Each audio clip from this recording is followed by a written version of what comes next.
जी हाँ, नमस्कार। News letter के साथ हाजिर हूँ मैं राकेश रंजन। अनसुलझे सवालों को सुलझाने वाली छोर की तलाशी का काम आसान नहीं है, फिर भी कोशिश तो होनी ही चाहिए। पहलगाम नरसंहार को केंद्र में रखकर किया गया यह विश्लेषण सहमति असहमति की पूरी छूट देता है। संजीदगी से सुनेंगे, गुनेंगे और प्रतिक्रिया से जरूर अवगत कराएंगे। विश्लेषण है हेमंत कुमार झा का।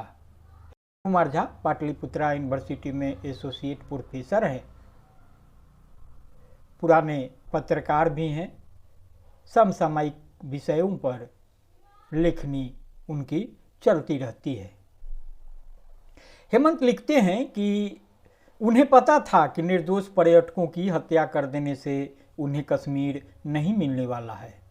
वे यह भी जानते होंगे कि चाहे वे जितने साजिशें रच लें, भारत से कश्मीर नहीं ले सकते।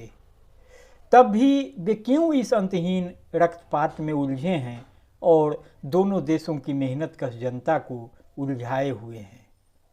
कौन है वे लोग, कौन सी शक्तियां हैं उनके पीछे? यह को जी नहीं करता कि पाकिस्तान के प्रधानमंत्री की सहमति होगी कि जाओ और हंसते खेलते परिवारों को बेवजह खत्म कर दो। लेकिन इस आशंका से कतई इनकार नहीं किया जा सकता कि पाकिस्तान का आईएसआई इसके पीछे हो सकता है।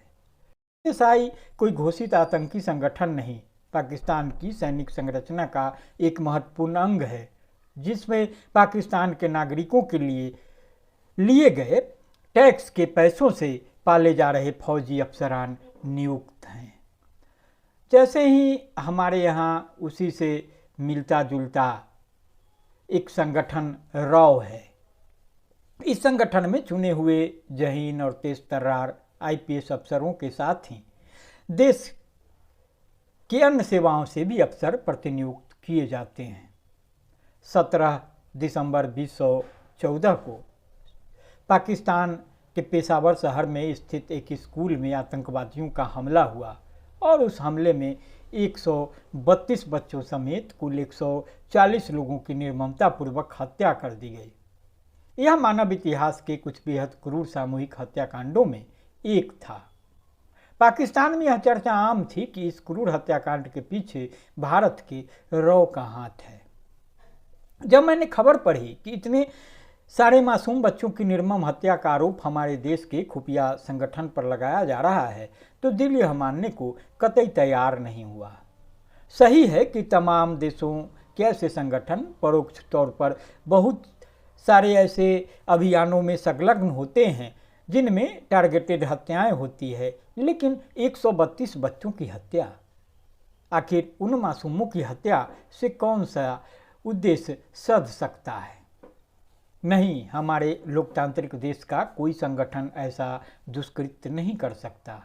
मुझे नहीं पता कि उस हत्याकांड की जांच का अंतिम निष्कर्ष क्या निकला, पर ऐसी घटनाओं का कोई तार्किक निष्कर्ष निकलता भी नहीं और आरोप प्रत्यारोप के बीच बहुत कुछ रहस्य ही रह जाता है। जैसे हम अभी तक प्रमाणित तौर पर जान सके कि पुलवामा कांड के वास्तविक जिम्मेदार कौन थे और हमारे सिक्योरिटी लैप्सेस में उनकी कितनी भूमिका थी। सवाल है कि जिस तरह हम भारतीयों का दिल यह मानने को तैयार नहीं हुआ कि 132 निरीह और मासूम बच्चों की हत्या के पीछे हमारे देश के किसी संगठन का हाथ हो सकता है, क्या उसी तरह पाकिस्तान के लोग भी दिल से स्वीकार नहीं कर पा रहे होंगे कि इतने सारे निर्दोष पर्यटकों की बेवजह हत्या के पीछे उनके किसी संगठन का हाथ हो सकता है? इस बिंदु पर आकर अंतर्विरोध जन्म लेते हैं। भारत एक सफल और प्रतिष्ठित लोकतांत्रिक व्यवस्था से संचालित देश है, जिसके तमाम सरकारी संस्थानों और संगठनों पर देश के निर्वाचित लोकतांत्रिक नेता का असंदिग्ध नियंत्रण है, जबकि पाकिस्तान में ऐसा बिल्कुल नहीं है और यह बात पूरी दुनिया जानती है। जाहिर है पाकिस्तानी भी जानते ही होंगे। पाकिस्तान के प्रधानमंत्री को भी पता नहीं चलने दिया जाता और वहाँ की सेना या आईएसआई न जाने कैसे कैसे गुल खिला डालती है। जब मर्जी होती है वहाँ की सेना किसी को कुर्सी पर बैठा देती है, जब मर्जी हो उतार देती है। क्या इसमें कोई शंका बाकी रह गई है कि पाकिस्तान एक विफल स्टेट है? वहाँ की सेना खुलेआम आतंकियों को कत्लेआम मचाने का प्रशिक्षण दिलवाती है और इसके लिए न जाने कितने ट्रेनिंग कैंप बनाए गए हैं।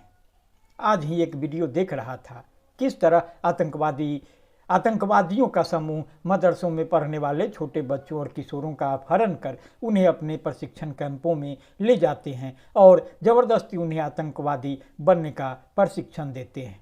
यहाँ तक कि इन बच्चों को आत्मघाती आतंकी बनने के लिए भी तैयार किया जाता है। ऐसे अभागे बच्चों के माँ बाप की सुनने वाला पाकिस्तान में कोई नहीं, वहाँ का राष्ट्रपति और प्रधानमंत्री भी नहीं, सुप्रीम कोर्ट भी नहीं। तो विफल स्टेट किसे कहते हैं? इसे ही तो कहते हैं। अभी कल परसों वहाँ का जनरल मुनीर एक भाषण देते हुए बोल रहा था कि धर्म के आधार पर 2 नेशन थ्योरी कितना जायज़ है, मतलब कि जाहिल पन्ने की हद है। कटकर अलग हुए बांग्लादेश ने धार्मिक आधार पर 2 नेशन थ्योरी का सिराजा कब का बिखेर दिया, लेकिन वह जाहिल फौजी आज भी वही रट लगा रहा है। नहीं, वह जाहिल नहीं है, वह शातिर है और बाकायदा बहुत ही शातिर है। वह यह सब कहकर वह अपनी अवैधता को वैधता देता है। बेरोजगारी और आर्थिक संकट से घिरे अपने मुल्क को घटिया और गैर जरूरी विमर्श के मुहाने पर ला खड़ा करता है। हम ठीक से नहीं कह सकते क्योंकि यह बहस आज भी जारी है कि देश के विभाजन के जिम्मेदार कौन थे, लेकिन इतना तो कह ही सकते हैं कि उस विभाजन ने इन दोनों देशों को अंतहीन विवादों में उलझा दिया। जब हम यूट्यूब पर लाहौर के बाज़ारों को देखते हैं, पाकिस्तान और सिंध के गांवों को देखते हैं, उन्हें बोलते बतियाते देखते हैं, तो सब कुछ अपनी तरह का ही लगता है। वे भी हमें देखते होंगे तो हम उन्हें अपने से लगते होंगे। सच तो यह है कि हम उनसे प्यार करते हैं, वे हमसे प्यार करते हैं। अगर हुक्मरान विवादों को सुलझा लें और सीमा पार आना जाना आसान हो जाए तो हम सब भावनाओं की एक नाव पर सवार नजर आएंगे और विभाजन की त्रासदियों को झेलने वाले अपने बुजुर्गों और पूर्वजों की याद कर जब हम रोएंगे तो आंसुओं के अतीत के सारे कलमश धुल जाएंगे।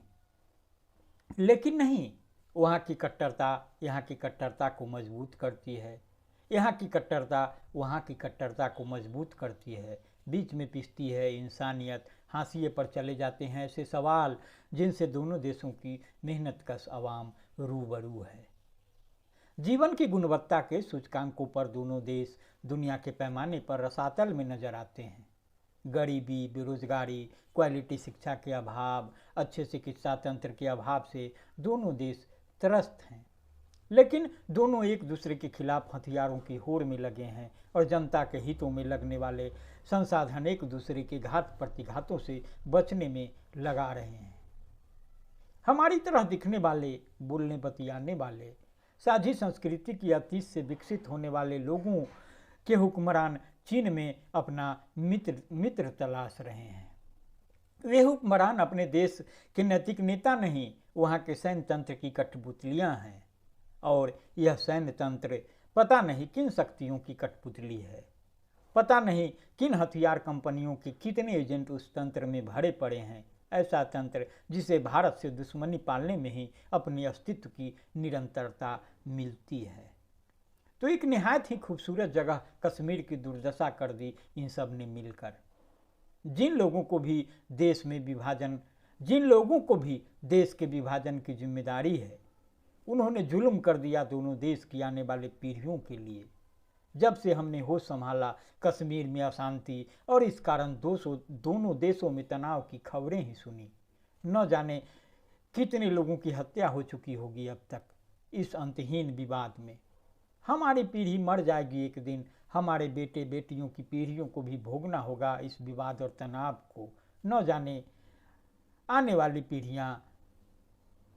वाली कितनी पीढ़ियां अभिशप्त रहेंगी। तो जैसा कि मैंने शुरुआत में आग्रह किया, सहमति असहमति की पूरी गुंजाइश है, लेकिन सुने जरूर, बिल्कुल संजीदा होकर, और फिर संजीदा होकर ही प्रतिक्रिया भी दें।